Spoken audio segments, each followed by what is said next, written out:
लक्ष्य ने साइली के पास अपने बचपन की फोटो देख ली। आखिर कैसे हुआ इतना बड़ा खुलासा? जी हाँ दोस्तों, स्टार प्लस के पॉपुलर शो उड़ने की आशा के अपकमिंग ट्रैक में अब एक बेहद इमोशनल और चौंकाने वाला ट्विस्ट देखने को मिलने वाला है। कहानी में आगे दिखाया जाएगा कि एक रात तेजस और रोशनी के बीच जोरदार बहस शुरू हो जाती है। दोनों की ऊंची आवाजें सुनकर मासूम लक्ष्य घबरा जाता है। वह अपने कमरे में रुकने के बजाय चुपचाप वहां से निकल जाता है। डर और घबराहट में भागते हुए उसकी टक्कर सीधे साइली से हो जाती है। साइली प्यार से उसके सिर पर हाथ फेरते हुए पूछती है, बेटा इतनी रात को तुम यहाँ क्या कर रहे हो?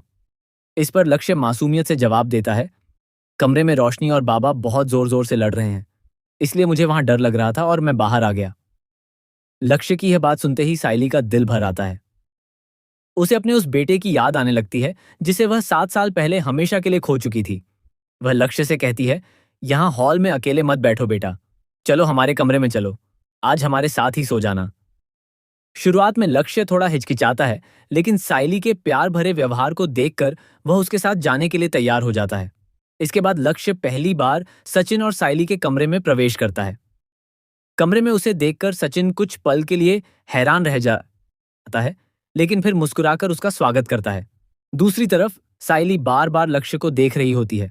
उसकी आंखों में खुशी भी होती है और दर्द भी। हर बार जब उसकी नजर लक्ष्य पर पड़ती है तो उसे 7 साल पहले अस्पताल का वह दर्दनाक दिन याद आ जाता है, जब उसे बताया गया था कि उसका बच्चा इस दुनिया में नहीं रहा। उस रात साइली अपने आंसुओं को रोक नहीं पाती। थोड़ी देर बाद सचिन किसी काम से कमरे से बाहर चला जाता है। कमरे में सिर्फ साइली और लक्ष्य रह जाते हैं। साइली अपना मोबाइल खोलती है और उसमें अपने बच्चे की बचपन की एक पुरानी तस्वीर देखकर फूट फूट कर रोने लगती है। वह तस्वीर को अपने सीने से लगाकर कहती है, अगर मेरा बेटा आज जिंदा होता तो शायद वह भी तुम्हारी ही उम्र का होता। मैं उसे हर दिन इसी तस्वीर में ढूंढती हूँ। साइली को इस तरह रोता देखकर लक्ष्य का मासूम दिल पिघल जाता है। वह धीरे से उसके पास आता है, उसके आंसू पोंछता है और कहता है, मैं तो आपको पहले गंदी आंटी समझता था, लेकिन आप तो बहुत अच्छी हो। प्लीज रोइए मत, मुझे अच्छा नहीं लगता। लक्ष्य की यह बात सुनकर साइली की आंखों से आंसू और तेजी से बहने लगते हैं। इसी दौरान साइली के हाथ से मोबाइल फोन अचानक नीचे गिर जाता है। फोन की स्क्रीन पर वही पुरानी तस्वीर खुली रहती है।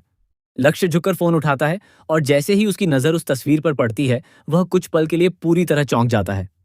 तस्वीर में दिख रहा बच्चा बिल्कुल उसी की तरह दिखाई दे रहा होता है।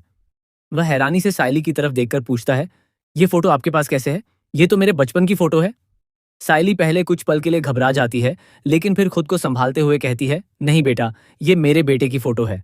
लेकिन लक्ष्य तुरंत जवाब देता है, नहीं ऐसा नहीं हो सकता, ये फोटो तो मेरी है, मैंने इसे पहले भी देखा है। लक्ष्य की बात सुनकर साइली की आंखें भर आती हैं। वह उसके सिर पर हाथ फेरते हुए कहती है, बेटा तुम्हारा और मेरे बेटे का जन्म एक ही दिन हुआ था। मेरा बेटा जन्म के बाद इस दुनिया में नहीं रहा, इसलिए जब भी मैं तुम्हारी तस्वीर देखती हूँ मुझे अपना बेटा याद आ जाता है। अगर वह आज जिंदा होता तो बिल्कुल तुम्हारी ही तरह दिखता, तुम्हारी ही तरह मुस्कुराता और शायद तुम्हारी ही उम्र का होता। साइली की बातें सुनकर लक्ष्य कुछ देर तक चुप रहता है।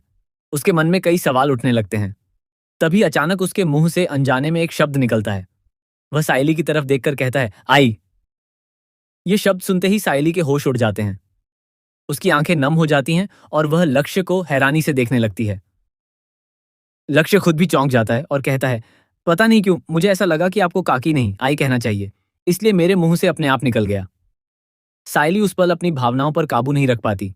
वह प्यार से लक्ष्य को गले लगा लेती है और कहती है, अगर तुम्हारा दिल यही कहता है तो आज से मुझे आई ही बुलाना। लक्ष्य भी मुस्कुराते हुए सिर हिला देता है। दोनों के बीच का यह भावनात्मक रिश्ता देखकर ऐसा लगता है मानो किस्मत उन्हें एक बार फिर धीरे धीरे एक दूसरे के करीब ला रही हो। लेकिन दूसरी तरफ अगर यह सब रोशनी को पता चल गया तो उसके पैरों तले जमीन खिसक जाएगी। जिस बच्चे को वह अपना समझकर पाल रही है, वही अब साइली को आई कहकर बुलाने लगा है। क्या यह रिश्ता रोशनी के 7 साल पुराने झूठ को बेनकाब कर देगा? क्या लक्ष्य को अपनी असली मां का सच धीरे धीरे पता चलने लगेगा? और जब रोशनी ये सब देखेगी तब उसका अगला कदम क्या होगा? इन सभी सवालों के जवाब आपको शो के आने वाले हाई वोल्टेज एपिसोड्स में देखने को मिलेंगे। अगर आपको ये अपडेट पसंद आई हो तो वीडियो को लाइक करें, चैनल को सब्सक्राइब करें और कमेंट करके जरूर बताइए कि लक्ष्य का साइली को आई कहना आपको कैसा लगा।